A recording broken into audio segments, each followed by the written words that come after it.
So I was going to have you sit with me today while I tell a couple other stories about the Brooklyn Bridge by my father, Edward Loper Jr. I'm going to start off with the biggest lesson that this painting has taught me. Now, you can see the chaos going on here. For those of you that have been in the city, this location is Front and Dover Street. Front and Dover. So from here, my dad really picked an awesome perspective of all of these underpasses, overpasses, everything crisscrossing and just going in every single different direction. So that was something originally that really caught my eye. My dad's always been very technical. My dad used to do paintings of refineries and all of those moving parts and chimneys and technical items, and it's something that's really represented in here. Um, this painting has tremendous strength.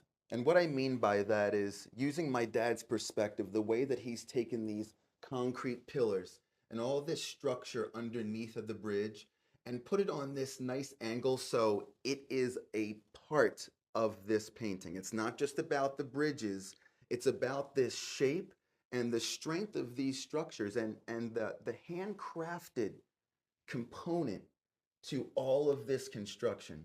My father was not just an artist, he worked with wood, he worked with metals, he worked with wax, he worked with all kinds of different substances. If you were to walk around with him, he was always touching and feeling.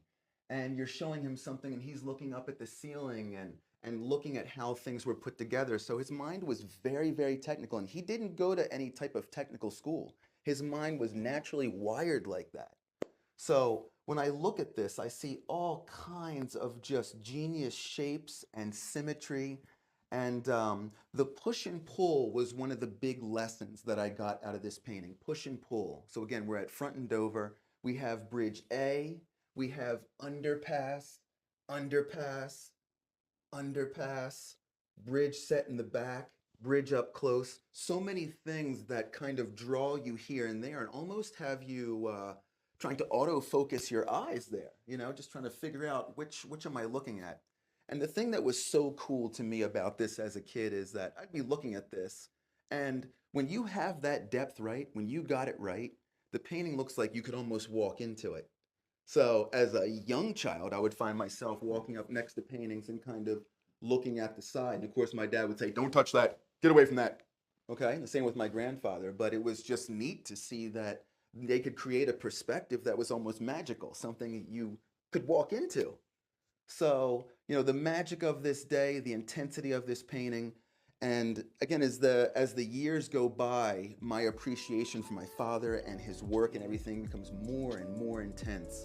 And I look at these paintings, and it all comes back to me. It all comes back to me in a one wonderful surge. So, and there'll be more lessons to learn from here as I look at these and as I continue to think about my father and go through all the family memorabilia that I have, I'll uncover more things. And as I go down the road, there'll be more images that are shared with me, and then that'll unlock even more ideas and more appreciation. So these paintings, just endless lessons for me, and they always will be. Brooklyn Bridge, Edward Loper Jr., 1983.